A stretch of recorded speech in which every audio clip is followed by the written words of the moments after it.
The wind bit at Eleanor Vance's cheeks as she stood by her weathered pickup, watching the last sliver of sun dip below the horizon. Her farm, a modest spread of quiet acres just outside Blackwood, was a place of peace. Life here was simple, a rhythm of seasons and soil that suited her just fine. 68 years old, with hands calloused by work and a face etched by time, she wasn't remarkable to look at. Most folks in town saw an old woman who kept to herself, tending her fields and her small flock of chickens. They didn't see the stillness in her eyes, the quiet alertness that was a lifetime habit. They didn't see the disciplined economy of movement, the way she carried herself with an understated strength that belied her age. Her life in Blackwood had been deliberately low-key for the past 20 years. A quiet retreat after a lifetime that had been anything but quiet. She'd found a measure of peace here, a chance to finally let the adrenaline fade and the hypervigilance soften, even if it never completely disappeared. Blackwood had been a sleepy, unassuming place, much like she now appeared. One bitter afternoon, snow flurries stinging the air, she saw a young woman huddled by the side of the road, her small, sleek car broken down, shivering violently in clothing utterly inadequate for the plunging temperature. Eleanor pulled over without hesitation, her heart aching slightly at the sight. The young woman looked professional, perhaps coming from the city, clearly out of place in the sudden rural cold snap. She was young, well-dressed, and looked utterly miserable. "You'll freeze out here," Eleanor said, her voice low but firm, as she stepped out of the warm cab. She reached back into the truck and pulled out a thick, worn wool jacket, a reliable friend against the cold. "Here. Put this on." The young woman, teeth chattering, looked up, surprise and desperate gratitude warring in her pale face. Her lips were tinged blue. "Oh, I couldn't." "It's yours." "Nonsense," Eleanor insisted gently, holding it out. "You need it more than I do right now. My farm's just up the road, less than a mile. You can wait inside while I call you a tow truck. Nobody should be stuck like this." The young woman hesitated for only a second, the need for warmth overriding her politeness. She nodded gratefully, pulling the heavy jacket around herself. It was far too big, swallowing her small frame, but the relief on her face was immediate and profound.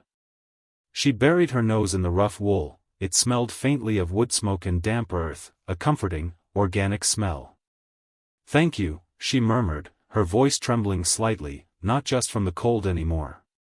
"Thank you so much. You're very kind." That was it.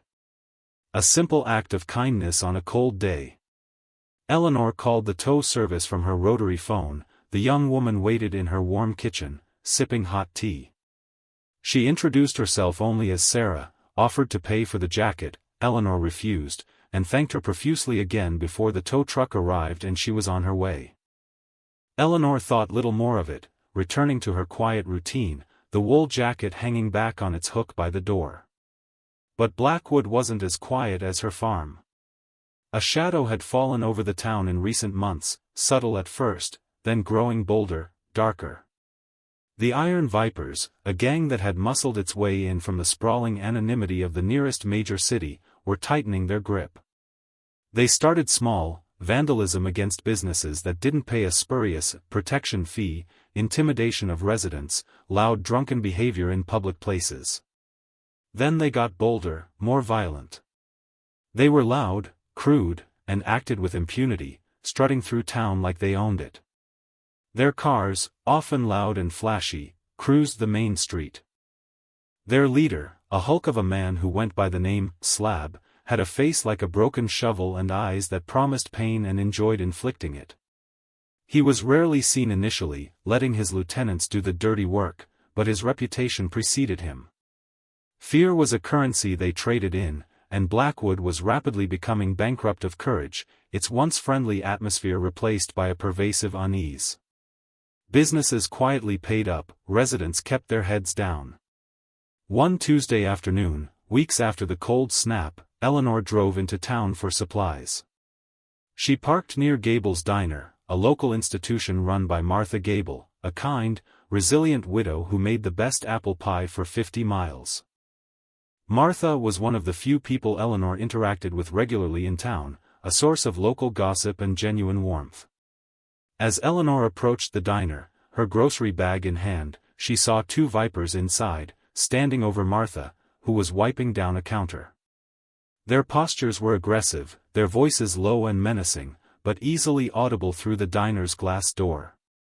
"You didn't get the message, Martha," the tall one sneered. He had greasy hair slicked back and eyes that darted around constantly. "Protection money was due yesterday. Slab doesn't like waiting." Martha wrung her hands, her face pale and drawn. Her usual cheerful demeanor was gone, replaced by fear. I don't have it, Dwayne. Business has been slow since you boys started hanging around. People are scared to come out." The second viper, short and thick-necked with a tattoo of a fanged snake on his forearm, growled, slamming a fist on the counter hard enough to make the sugar dispenser jump and dishes rattle precariously. "Slow? Maybe we need to speed things up. Like maybe speed up the process of your windows getting broken? Or maybe your oven's catching fire. Accidents happen, you know." Eleanor stopped just outside the door, her grocery bag suddenly feeling heavy and insignificant. She watched Martha tremble, her small frame shaking. A familiar stillness settled over Eleanor, cold and sharp, pushing back the gentle rhythm of her farm life. It was the feeling of a long-dormant switch flipping, a part of her that had been deliberately quieted for years roaring back to life. The world narrowed, the mundane concerns of groceries evaporating, replaced by an acute awareness of threat, target, and response. The tall viper, Dwayne, laughed, a harsh, unpleasant sound that grated on Eleanor's ears. "Yeah, Martha. Maybe an accident would remind the rest of these small-town yokels what happens when Slab asks for his cut. You got 24 hours. And the price just went up." He made a move as if to sweep the items off the counter. This was the line. Not just extortion, but calculated cruelty, targeting someone vulnerable and essential to the town's heart. Eleanor took a quiet breath, the air suddenly feeling charged. She stepped through the door. The small bell above it jingled, a surprisingly cheerful sound that cut through the tension. Both vipers turned, annoyance on their faces. Dwayne saw an old woman in practical farm clothes, holding a grocery bag. His expression shifted from annoyance to dismissive contempt. "Beat it, Grandma," he said, not even bothering to look her in the eye fully. "Adult business." The short viper snorted. "Yeah, go knit something." Martha gasped, her eyes wide with fear, silently pleading with Eleanor not to get involved. Eleanor set her grocery bag gently on the floor near the door. Her movements were slow, deliberate. She didn't raise her voice. "Leave her alone," she said. Dwayne finally bothered to look at her properly, a smirk playing on his lips. "Oh? And who's gonna make us, huh? You?" He took a step towards her, puffing out his chest, trying to appear intimidating. "You wanna be a hero, old lady?" The second viper chuckled, moving to flank Eleanor, cutting off her easy exit. The few customers still in the diner froze, eyes wide. Eleanor didn't answer immediately. She simply observed them. Dwayne, arrogant, relies on size and bluster, likely underestimates opponents. The second one, runt judging by the snake tattoo, looks more brutish, maybe less agile but strong. 2 against 1, in a confined space. Standard threat assessment. Martha was directly behind the counter, vulnerable. The other customers were scared civilians, potential collateral. "I only need you to understand one thing," Eleanor said, her voice still quiet, almost conversational, but carrying an unexpected weight, a steel beneath the soft tone. "The answer is no. She isn't paying you. Ever." Dwayne's smirk vanished, replaced by irritation and a flash of anger. "Listen, you senile farm hag." He didn't finish the sentence. In an instant that defied her appearance, Eleanor moved. It wasn't fast, not in a blur of motion, but with an impossible efficiency, a trained economy of force that spoke of countless repetitions over many years. Her right hand shot out, not grabbing, but striking precisely at Dwayne's wrist as he began to raise it. A sharp, focused impact that snapped his hand away from his body, causing him to cry out in pain and surprise. Simultaneously, her left foot swept low in a movement too quick for him to react to, tripping him cleanly. Dwayne, off balance and clutching his likely sprained or broken wrist, went down hard, hitting the checkered floor with a jarring thud. Runt was momentarily stunned, his brutish face slack with disbelief at how quickly his partner fell. He reacted a second too late, lumbering towards Eleanor with a roar of anger. Eleanor didn't wait. As Runt closed the distance, she didn't retreat. Instead, she stepped towards him, inside his reach. Her shoulder dipped slightly, her body rotating, and she brought her elbow up and across in a short, brutal arc, targeting the side of his jaw. The strike was delivered with the full weight of her body behind it, channeled into a single, devastating point of impact. The sound was a sickening crack. Runt's eyes rolled back, his legs gave out, and he collapsed bonelessly to the floor beside Dwayne. Silence fell over the diner, broken only by Dwayne's pained whimpering and Martha's shaky breath. Eleanor stood still, her hands now hanging loosely at her sides, her expression unreadable. The grocery bag lay forgotten by the door. It was over in perhaps 3 seconds. 2 hardened gang members, known for their violence and intimidation, neutralized by an elderly woman in a floral apron. Martha stared, her eyes wide, her hand over her mouth. The customers remained frozen, staring at the 2 unconscious or incapacitated vipers on the floor, then back at Eleanor, who seemed to have simply stood there. The disconnect between what they saw and what had just happened was profound. Dwayne, cradling his wrist, managed to push himself up onto one elbow, glaring at Eleanor with pure hatred and shock. You broke my wrist, you old witch." Eleanor met his gaze. Her eyes, usually warm and kind, were now cold, devoid of emotion. It was a look that promised nothing but consequences. "Get out," she said, her voice barely above a whisper, but it cut through the air like glass. "Tell Slab if he sends anyone else to bother Martha, or anyone else in this town, I'll come find him. And it won't just be a broken wrist next time." Dwayne visibly flinched at the intensity in her eyes. The arrogance was gone, replaced by fear and pain. He scrambled backward, away from her, then managed to push himself to his feet, stumbling over Runt's body. You haven't heard the last of this," he snarled, though his voice lacked conviction. He kicked Runt lightly. "Get up, you idiot." Runt groaned but didn't move. Dwayne hesitated, clearly not wanting to leave his partner but also terrified of Eleanor. He glanced at her again, saw the same implacable stillness, and decided. He stumbled backward towards the door, clutching his injured wrist. "Slab's gonna kill you," he yelled as he fumbled with the door handle. He yanked the door open and half ran, half stumbled out onto the street, disappearing from view. Eleanor watched him go, then turned her attention back to the diner. Runt was still out cold. Martha was shaking, tears streaming down her face, but her eyes were filled with awe as she looked at Eleanor. "Eleanor. What? How?" she stammered. Eleanor walked over to Runt, quickly checked his pulse and breathing, strong, just unconscious. She took a clean napkin from the counter and gently wiped a trickle of blood from his lip. "He'll wake up," she said calmly. "Just needs a nap." She picked up her grocery bag as if nothing out of the ordinary had happened. The customers were still staring. Eleanor gave them a small, almost apologetic smile. "Sorry about the commotion, Martha," she said. "Thought you might need a little help with your customers." Martha rushed around the counter and hugged Eleanor tightly, sobbing into her shoulder. "Oh, Eleanor, thank you. Thank you." But they'll be back.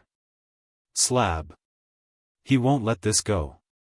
I know, Eleanor said, her arms around her friend. The stillness was still there, but now a determined resolve was hardening within her. We'll deal with it. The incident at Gable's diner sent shockwaves through Blackwood. Tales of the unassuming old farmer who took down two of Slab's enforcers with impossible speed and skill spread like wildfire. Disbelief warred with a hesitant spark of hope. For the first time, someone had stood up to the Vipers and won. Slab received Dwayne's report with cold fury. His enforcers, defeated by an old woman? It was an insult, a challenge he couldn't ignore. His arrogance, his defining trait, had been bruised. He swore vengeance, vowing to make the bold hag an example. He couldn't afford to look weak. This was no longer about protection money, it was about respect, power, and setting a terrifying precedent. Eleanor knew the Vipers wouldn't let it stand. This was just the beginning. Her quiet life was over. The past, the skills she'd tried to bury under layers of farm dust and routine, were needed again. She couldn't let the Vipers destroy Blackwood. She had friends here now. People who needed protection. Her mind, long accustomed to strategic planning, began to work. The Vipers were organized, violent, but they were also overconfident and relied on fear and surprise. They weren't trained operators.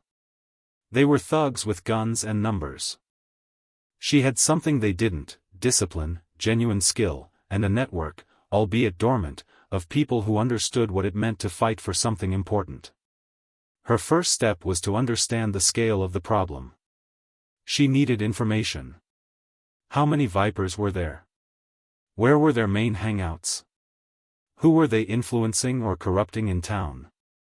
Eleanor started subtly. She spent more time in town, observing, listening. Her farmer's eyes, trained to notice the smallest detail in a field, were even sharper when observing human behavior and patterns. She saw Vipers loitering, collecting payments from nervous shopkeepers, pushing people around. She saw the local police cars drive by, sometimes slowing, but never stopping. Corruption?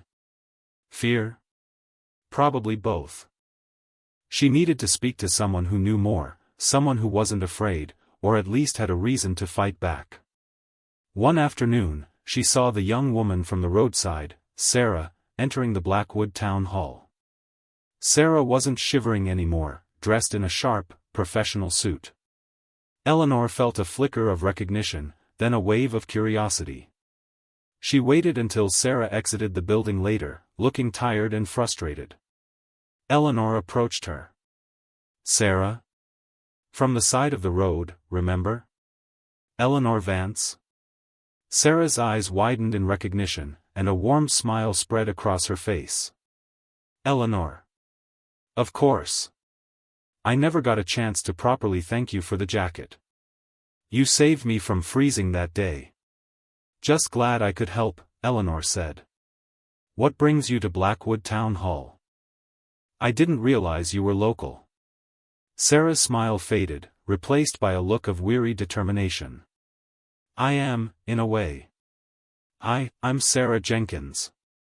I'm the new town Regidor. Eleanor felt a jolt of surprise. The young woman she'd helped, the one who seemed so vulnerable, was the town's chief administrative officer, essentially the mayor or chief judge. The Regidor? I had no idea. That's quite a job. It is, Sarah sighed. Especially right now. The Vipers. They're making it impossible to do anything. They've intimidated witnesses, threatened businesses, even tried to lean on some of the town council members. I've seen it, Eleanor said, her voice low. The incident at Gable's diner. I was there. Sarah's eyes widened again. You were? I heard someone stood up to Dwayne and Tiny Tim, took them down. An old woman, they said. I didn't think. That was you? Eleanor gave a slight, almost imperceptible nod. Sarah stared at her, a mixture of awe and confusion on her face. The quiet farmer who gave her a coat. The woman who effortlessly floored 2 vipers. How? How did you do that? Training, Eleanor said simply. A long time ago. Sarah, Blackwood is in trouble. The vipers won't stop until they own this town, or break it. The police seem unwilling or unable to act. They're stretched thin, and I suspect some are scared, Sarah admitted, her frustration clear. Or worse, compromised. I'm trying to work through official channels, but it's slow, and they're escalating faster than I can get anything done. Official channels might not be enough, Eleanor said. They don't follow rules. We need a different approach. Sarah, you know the town, the layout, maybe who's compromised and who isn't. I know how to handle people like the vipers. I think we can help each other. Sarah looked at Eleanor, really looked at her this time, seeing past the farmer exterior to the quiet strength and capability radiating from her. The woman who had shown her simple kindness on a freezing day now offered a different kind of hope. What kind of help? Sarah asked, a flicker of resolve hardening in her own eyes. Information, for a start, Eleanor said. What do you know about Slab? Their numbers? Their main rackets? Sarah hesitated, then nodded. Okay. Come to my office tomorrow. We can talk. Properly. I have access to some reports, some witness statements. And just like that, the first alliance was forged. Eleanor knew she needed more than information and the Regidor's support, valuable as it was.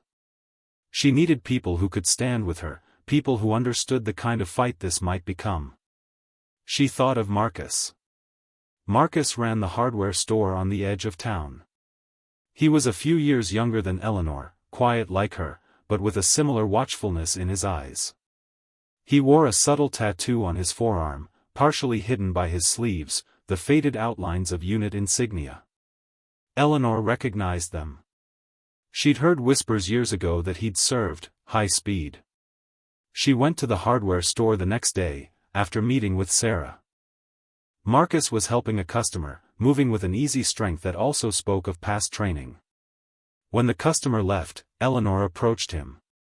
Marcus, she said. Got a minute? He turned, his eyes doing that quick, assessing scan that veterans often did unconsciously. He recognized her from her visits. Eleanor. Sure. What can I do for you? It's not about hardware, she said quietly. It's about Blackwood. And the vipers. Marcus's easy smile vanished. His gaze sharpened, focusing entirely on her. Yeah. Nasty business. Heard about what happened at Gables. People are talking, he paused, looking at her more intently. Heard an old woman put 2 of them down hard. They say she moved like something else. Eleanor didn't confirm or deny it directly. Marcus, you and I. We speak a similar language, don't we? He held her gaze. A slow understanding dawned in his eyes. He saw the stillness, the controlled power. He saw the veteran beneath the farmer. Yeah, he said softly. I think we might. He glanced around the empty store, then lowered his voice. You were? Operators, Eleanor supplied, using the term reserved for those with specific, high-level training. Long time ago. But some things you don't forget. A flicker of respect and recognition lit Marcus's face. He understood. No, he agreed. You don't. So, you think the vipers require a specific kind of approach? They require putting down, Eleanor stated plainly. They're a cancer on this town. Official channels are too slow, maybe too compromised. Sarah Jenkins, the Regidor, she's trying, but she's hitting walls. She's willing to help with information, but she can't fight them in the streets. Marcus nodded slowly. Figured as much about the police. And Sarah's a good kid, trying her best. But yeah, this needs muscle. And brains, he looked at Eleanor. Your brains? And yours, if you're willing, Eleanor said. This isn't just about Martha Gable anymore. It's about the whole town. About stopping this rot before it spreads. Marcus considered this for a long moment. The peace he'd found here was also being threatened. His quiet life was also being disrupted. He looked at Eleanor, saw the unwavering resolve in her eyes, the same kind he'd seen in commanders he trusted with his life. My oath didn't have an expiration date, he said finally, a grim determination settling on his face. Neither did my skill set. What do you need? Eleanor felt a quiet satisfaction. The team was starting to form. First, information. Sarah's helping with that. But you see things in town I don't. Hear things. Keep your eyes and ears open. And think about who else we might know. Who else might be willing to stand up, who has the necessary background. Over the next week, under Eleanor's quiet direction, the network grew. Marcus identified 2 other veterans living locally, one who ran a small auto repair shop, a former Marine with demolition experience, and another who worked odd jobs, a former Army Ranger with exceptional surveillance skills. Sarah Jenkins, the Regidor, provided what information she could gather from town records, police reports she could access without raising suspicion, and her own observations. She confirmed the extent of the Vipers' influence and the fear they commanded. She was a vital source of intelligence. They held their first planning session late one night in the back room of Marcus's hardware store. Eleanor, Sarah, Marcus, the former Marine, Big Joe, and the Ranger, Silas, gathered around a table, a hand-drawn map of Blackwood spread out. Okay, Eleanor began, her voice low and steady, taking charge naturally. The Vipers operate primarily out of 2 locations, the old abandoned cannery down by the river, that's likely their main hub, where Slab is, and a bar downtown, the Rusty Keg, which is a hangout and collection point. Sarah chimed in, showing them photos she'd discreetly taken or pulled from files. Security footage from nearby businesses shows activity at the cannery at all hours. The Keg is busiest late afternoon and evening. Police patrols avoid both areas. Silas, the Ranger, pointed at the map. I've been observing. Standard operating procedure. Intimidation, shakedowns. Small-time stuff, but they're scaling up. More faces in town now than a week ago. Slab's bringing in reinforcements. He's definitely rattled by the diner incident. Big Joe, the former Marine, nodded. Cannery is solid brick, probably reinforced. Could be tricky to get into. We need a plan, Eleanor said. We can't take them all head-on. Not yet. We need to disrupt their operations, hit them where it hurts, weaken their control, and draw Slab out. They discussed options, Eleanor guiding the conversation, drawing on her extensive tactical background. The veterans offered practical considerations, Big Joe thinking about entry points and structural integrity, Silas about observation and movement, Marcus about logistics and local knowledge. Sarah provided crucial details about the town's layout, utility lines, potential blind spots for surveillance. Meanwhile, the Vipers were making their move. Slab, humiliated and enraged by Eleanor's defiance, wasn't content with just sending more muscle. He wanted to send a message. A brutal one. They increased the pressure on businesses tenfold. They vandalized shops that were slow to pay, beat up a few shopkeepers as a warning. Then, they escalated further. They firebombed a small corner store that had openly resisted, burning it to the ground. The fire department arrived, but deliberately late. It was a clear message: cooperate, or suffer. The fear in Blackwood was palpable. People stayed indoors after dark. Main Street, usually bustling during the day, was tense and half-empty. The spark of hope Eleanor had ignited was in danger of being extinguished by terror. Eleanor and her allies watched with grim determination. This was exactly the kind of behavior they expected. Cruelty was their weapon. But it also exposed their desperation and made them predictable. "They want us to be afraid," Eleanor said to the group during a tense planning session. "They want the town to give up. We can't let that happen." "People are terrified, Eleanor," Sarah said, her voice heavy. "After the store burned. They think it's hopeless." "It's not hopeless," Marcus stated firmly. "They're thugs. They break things, they hit people. But they don't have discipline. They don't have coordination like we do. They have numbers, but we have training. And we have a plan." It was time to execute the plan. Eleanor outlined the first phase, a series of simultaneous, low-impact strikes designed to confuse and harass the Vipers, making them feel insecure and exposed. "Silas, you're on surveillance," Eleanor instructed. "Keep eyes on the keg and the cannery. Report any significant movements. Marcus, Joe, you'll handle the distractions," she continued. "Small, non-violent actions that cause chaos and draw attention away from their main spots. Tripping a power line near the keg, setting off a few harmless smoke bombs on the opposite side of town from the cannery. Make them run around." "And me?" Sarah asked. "Your job is crucial, Sarah," Eleanor said. "Use your position. Look for anything official we can use. Permits they don't have, health code violations at places they frequent, anything that gives us a legal angle later. And be our eyes and ears inside the system. If the corrupt elements in the police or town council make a move, we need to know." "What about you, Eleanor?" Marcus asked. "I'll be introducing myself to a few more of Slab's men," Eleanor said, a steely glint in her eyes. "Selectively. Reminding them that this town isn't as easy a target as they thought."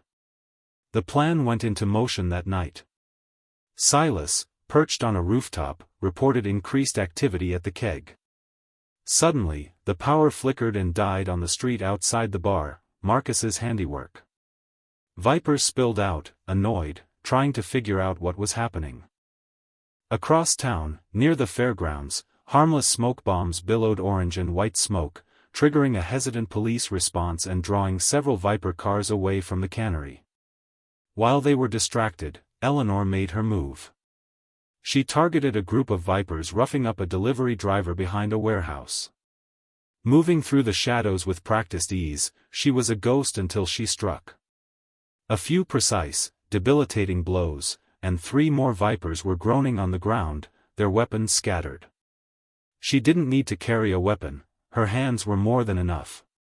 She left a simple message, spray-painted nearby: "Blackwood fights back." Over the next few days, they kept the pressure on. Small-scale disruptions, anonymous tips to city agencies about the keg's questionable practices, thanks to Sarah and Eleanor's silent, targeted attacks against Viper patrols and enforcers operating outside their strongholds.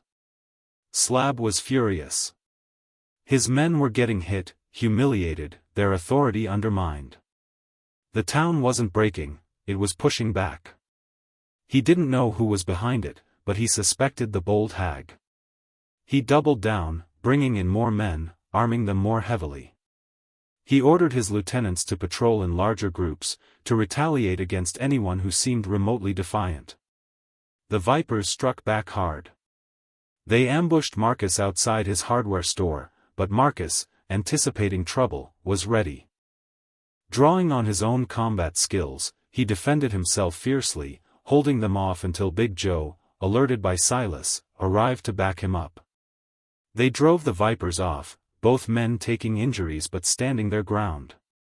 They targeted the diner again, smashing windows this time, writing threats on the walls.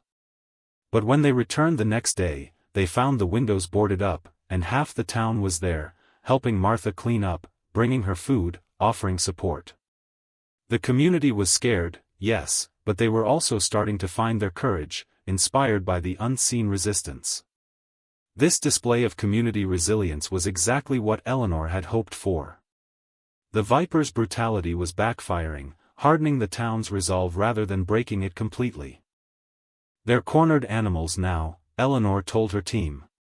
"Getting sloppy. This is good. It means they're getting desperate. Slab will make a mistake." The mistake came soon after. Enraged by the town's defiance and the constant harassment, Slab decided to make an example. He announced, through threats delivered to various businesses, that he was holding up a meeting at the abandoned cannery in 2 nights. Every business owner, every town official who hadn't paid or who had shown resistance, was invited. It was a clear shakedown, a public display of his power, designed to reassert his dominance through fear. It was also a trap for anyone foolish enough to try and stop him. Sarah received the invitation at her office, delivered by a sneering Viper. "Slab wants to see you there, Regidor. Be on time. Don't bring company you ain't told us about." "He's gathering everyone," Sarah reported, her voice tight. "It's a power play. He'll try to humiliate them, maybe worse. And he's hoping whoever's been hitting him shows up. He's making himself a hard target at his main base," Marcus said grimly. "But he's putting the whole town at risk to do it." "He thinks he's forcing our hand," Eleanor said, a thoughtful look in her eyes. "He's right. We can't let him terrorize those people. But we can use this. He's consolidating his forces, bringing them all together in one place. It's risky for us, but it's also our best chance to take them down decisively." They gathered for a final planning session. The map was spread out again, marked with Silas's observations and Sarah's details about the cannery's old structure. "The cannery is old, but solid," Big Joe confirmed. "Limited entry points. Heavy doors. Probably guards posted outside and inside." Silas confirms at least 20 Vipers based there regularly, plus the reinforcement Slab brought in, maybe another 10 to 15, Eleanor said. "And Slab himself. Easily 30 to 40 hostiles, maybe more. Armed. Against us?" Sarah looked apprehensive. "How many are we?" "Us, Joe, Silas, Marcus," Eleanor counted. "For trained operators. You, Sarah, you're intel and liaison, you won't be going inside. We've also had interest from a few other folks in town," she added, looking at Marcus and Silas. "Other vets who heard whispers. Maybe another 5 or 6 willing to provide perimeter support, lookout, maybe handle any Vipers who try to run. So, 10 against 40, maybe more," Sarah said. "Those odds." "Odds are just numbers, Sarah," Marcus said calmly. "Training, strategy, and knowing your enemy mean more than numbers. And we know Slab's weaknesses," Eleanor added. "Arrogance and impatience. He'll be focused on his captives, on making his speech, on looking powerful. He won't expect us to come through the walls." Their plan was audacious, leveraging their skills against the Viper's overconfidence and lack of sophisticated defense. It wasn't a frontal assault. "Joe, your demolition expertise," Eleanor said. "We need entry points. Not the doors. Something unexpected. Think structural weak points on the riverside, maybe?" Big Joe grinned, a flash of the old Marine coming through. "Oh, I can make doors where there ain't no doors, Eleanor. Quietly, too. Silas, you'll be our eyes and ears inside once we're in," she continued. "Comms are crucial. We need to know where everyone is, where the hostages are being held, and where Slab is at all times." "Got it," Silas nodded. "I can get a drone in, or position myself inside before the main event. Recon is everything." "Marcus, you're with me," Eleanor stated. "We'll go in first, secure the primary objective, the hostages. Then neutralize key threats. We move fast, silent, and efficient." "My pleasure," Marcus replied, a grim satisfaction in his voice. Eleanor turned to Sarah. Sarah, you stay outside. With the backup team.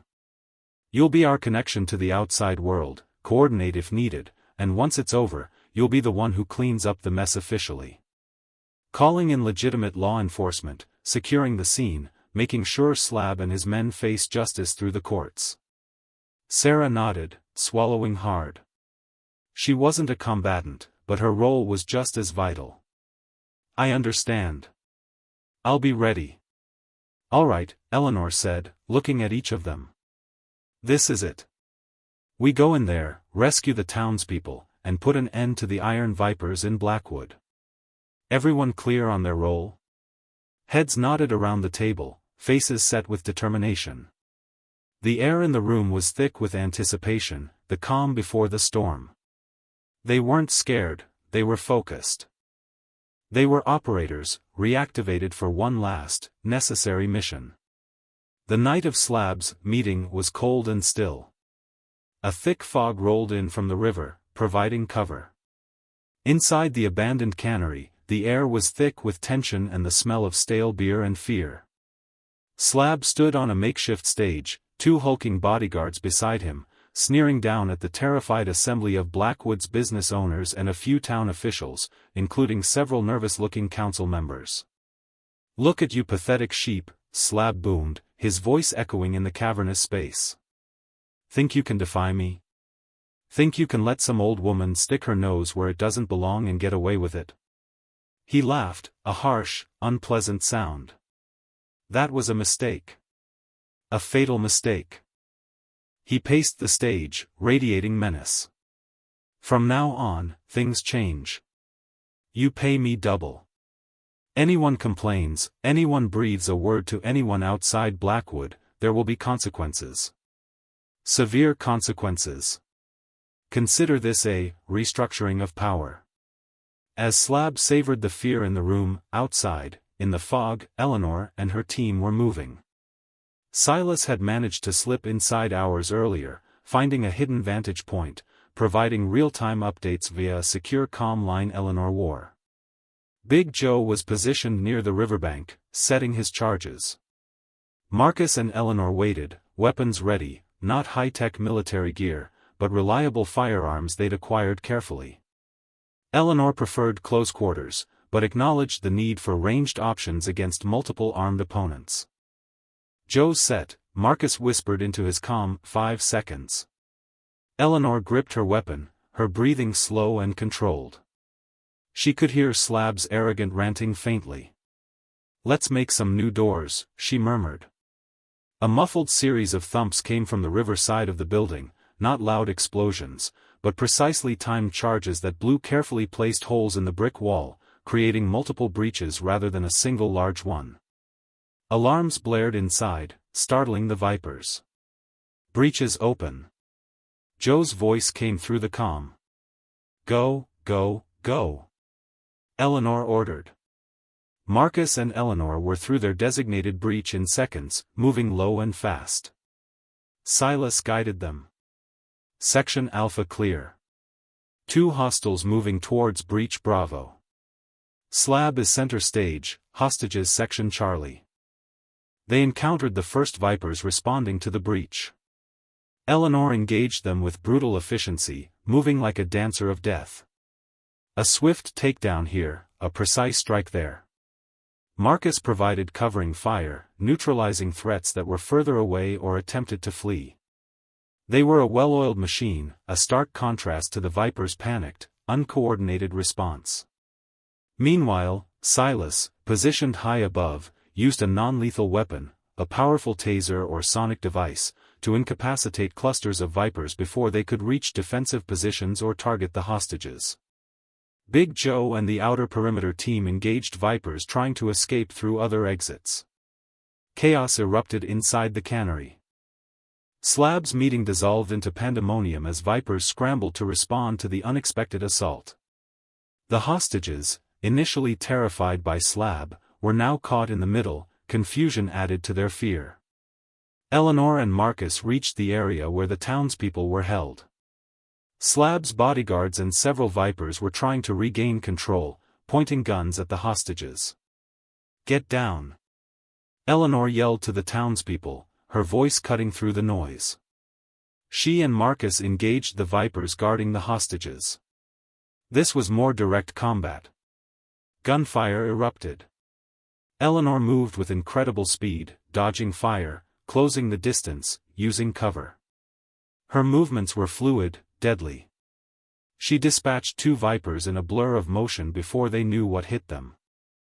Marcus handled another 2, his aim precise and deadly. Slab, seeing his men fall so quickly, roared in rage and pulled a large handgun. He fired wildly towards Eleanor, but his shots went wide. His training was intimidation, not combat. "It's you!" Slab bellowed, recognizing Eleanor through the smoke and chaos. "The old hag! I'll kill you!" He charged, surprisingly fast for his size, relying on brute force and anger. This was the confrontation Eleanor expected. She dropped her firearm, she preferred this up close. She met his charge head-on. Slab swung the handgun like a club. Eleanor deflected the blow with a sharp block, the force jarring her arm but not stopping her. She stepped inside his guard, too close for him to effectively use his size or weapon. Slab tried to grapple her, to use his strength to crush her. But Eleanor was a master of leverage and joint manipulation. She used his own momentum against him, twisting, striking at pressure points, turning his attempts to grab her into opportunities to put him off balance. It wasn't a long fight. It was a brutal, clinical display of skill against uncontrolled power. Slab swung, missed, roared, and Eleanor countered with strikes to his knees, his ribs, points designed to disable without necessarily killing, though the pain was immense.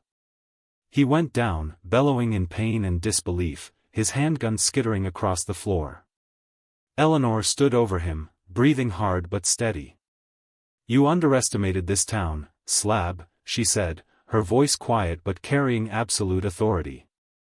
"You underestimated the people in it."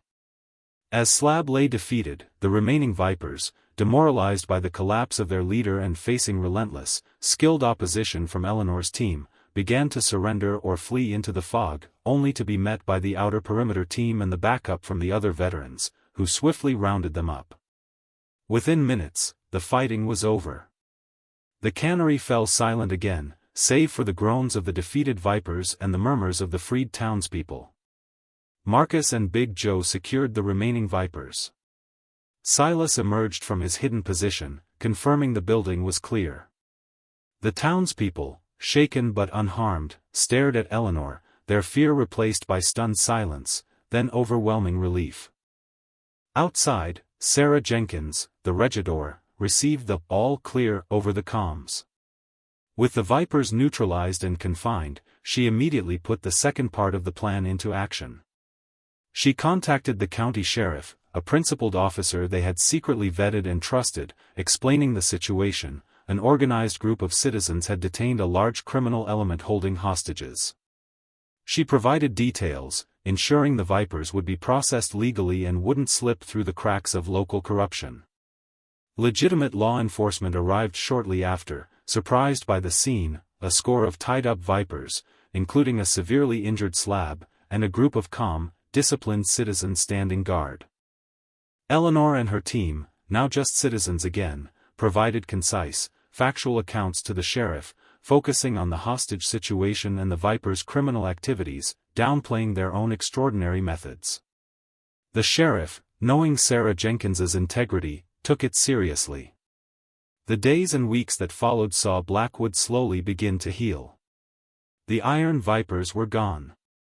Slab and his key lieutenants were facing serious charges, evidence provided by Sarah from her official capacity, bolstered by witness testimony from the freed townspeople who, their fear broken, were finally willing to speak out. The corrupt elements within the town's system were exposed and removed, thanks to Sarah's diligent work. The burned-down corner store was rebuilt, funded by donations and community work parties. Main Street slowly regained its life, laughter replacing the tension. Eleanor Vance returned to her farm. The stillness was back in her eyes, but it was a different kind of stillness now, one of peace earned, not just sought. She was still the quiet farmer, but everyone in Blackwood knew her story, the quiet strength she possessed. Respect for her wasn't just about her actions, it was about her courage, her willingness to sacrifice her peace for others.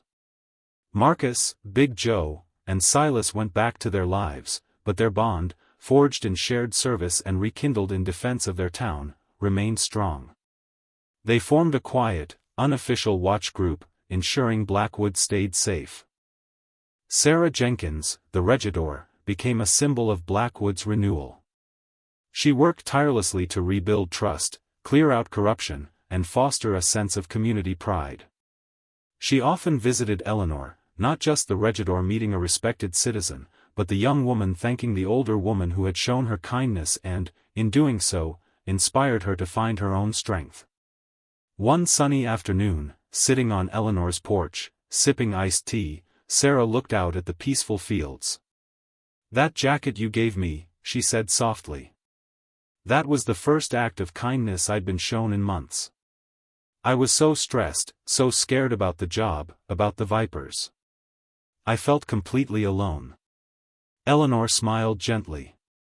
"Nobody should feel alone, Sarah. Especially not when they're doing the right thing. You showed me what courage really looks like, Eleanor," Sarah continued. "It's not about being fearless. It's about doing what needs to be done, even when you'd rather not. Even when you have everything to lose." Eleanor looked at the town visible in the distance, no longer shadowed by fear.